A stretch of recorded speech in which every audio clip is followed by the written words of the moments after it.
સુરતીઓ હાલ ટ્રાફિકના નિયમોનું પાલન કરી રહ્યા છે, ત્યારે ગૃહ રાજ્યમંત્રીએ કંટ્રોલ રૂમની મુલાકાત લીધી હતી અને સિગ્નલના સમયમાં ફેરફારનો નિર્ણય કર્યા બાદ કહ્યું હતું કે 100 વાર નિયમ તોડનારના ડ્રાઇવિંગ લાયસન્સ રદ કરાશે.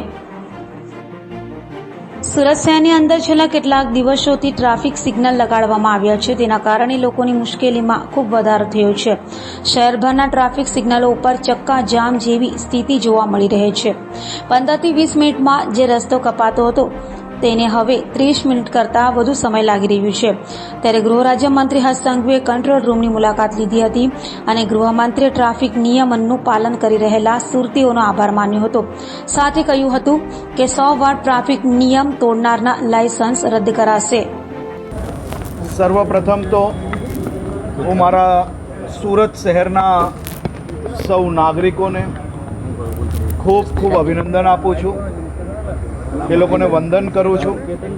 કે સુરત શહેર પોલીસ અને મહાનગરપાલિકા દ્વારા સુરત શહેરના નાગરિકોની સુવ્યવસ્થાઓ માટે ટ્રાફિકના વધુ વ્યવસ્થિત રીતે પાલન થાય તે માટે જે નવા ટ્રાફિક સિગ્નલ્સ લગાડવામાં આવ્યા તેને સુરત શહેરના નાગરિકોએ ખૂબ સારી રીતે પાલન કરતા સૌને નજરે પડ્યા. હું આ શહેરના નાગરિકોને એટલે અભિનંદન આપું છું કે સુરત શહેરના નાગરિકો જ્યારે ટ્રાફિક સિગ્નલ પર રાત્રે 12 વાગે બી રેડ લાઇટ જોતાની સાથે જો ઊભા રહી જાય એ આપણા શહેરના લોકો માટે જે ઉનાળાનું વેકેશન પૂર્ણ કરીને સુરત પરત ફર્યા તેવા લોકોને અચાનક આ સિગ્નલ જ્યારે દેખાય અને લોકો ઊભા દેખાયા તો એ લોકો માટે બી આ એક નવા દ્રશ્ય હતા. અને સાથે સાથે હું મારા શહેરીજનોને એટલે આભાર માનું છું કે આપ સૌ લોકોને આ નવી ટેકનોલોજી જોડે જે સિગ્નલો મૂકવામાં આવી છે તેના કારણે ક્યાંક ને ક્યાંક અગવડતા પડી રહી છે. એક સાથે જ અનેક સિગ્નલો હોવાના કારણે સિગ્નલ પર ઊભા રહેવાથી આપ સૌ લોકોનો જે સમય બી વધારે લાગી રહ્યો છે તે માટે એ બધી જ વ્યવસ્થાઓ માટે આજે એક બેઠકનું આયોજન કરવામાં આવ્યું હતું અને આ બેઠકમાં અનેક વિષયો પર નિર્ણયો લેવામાં આવ્યા છે. એ વિષયોમાં ખાસ કરીને આ સિગ્નલ જે વધારે ટ્રાફિક રહેતા વિસ્તારો છે, જેમ કે વરાછામાં સવારે ખૂબ મોટી સંખ્યામાં રત્ન કલાકારો આવતા હોય છે, બપોરે પાછા ભોજન માટે જતા હોય છે, તો વરાછા વિસ્તારની અંદર આખા દિવસમાં એ સિગ્નલને ટીમ સુરત દ્વારા 7 અલગ અલગ પ્રકારના સમયો સેટ કરવામાં આવી રહ્યા છે. જેમાં વધુ ટ્રાફિકમાં સીધી વાત છે, સાચી વાત છે, થોડુંક સમય ઊભું રહેવું પડ્યું છે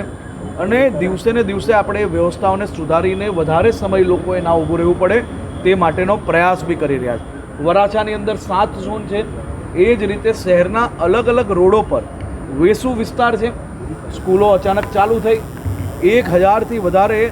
વેનો અને બસો જો અવર જવર કરતી હોય તો વહેલી સવારે ત્યાં સ્કૂલના ટાઈમે શું ટાઈમિંગ હોવો જોઈએ, સિગ્નલ કેટલું બંધ રહેવું જોઈએ, કેટલું ખુલવું જોઈએ,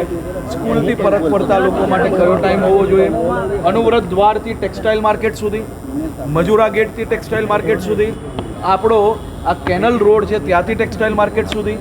આ બધા જ વિસ્તારોની ટ્રાફિકની જે પ્રકારનો લોડ છે અને એની સામે એને કયા પ્રકારે અને કયા સમયે કેટલું વખત બંધ રાખવો, કેટલો ખોલવો, એની અનેક સિગ્નલો પર મેન્યુઅલ સિગ્નલ કરીને બી સમયનું સર્વે કરીને આવનારા 3 દિવસની અંદર આ બધા જ સર્વે થયા પછી સર્વેના આધારિત આપણે સિગ્નલના સમયની અંદર થોડોક બદલાવ આપણે લાવશો અને ધીરે ધીરે આપણે સૌ સુરતીઓ સાથે મળીને, મારે આપ સૌને જણાવવું છે, મેં એક સર્વે કરવાનું જણાવેલું હતું અને શહેર પોલીસ અને મહાનગરપાલિકાને એટલે હું અભિનંદન આપું છું. આપ સૌ લોકોનો સમય જરૂરથી બગડ્યો હશે,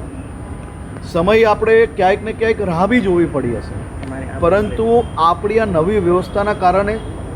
ગયા વર્ષે આ મહિનામાં, આ વર્ષે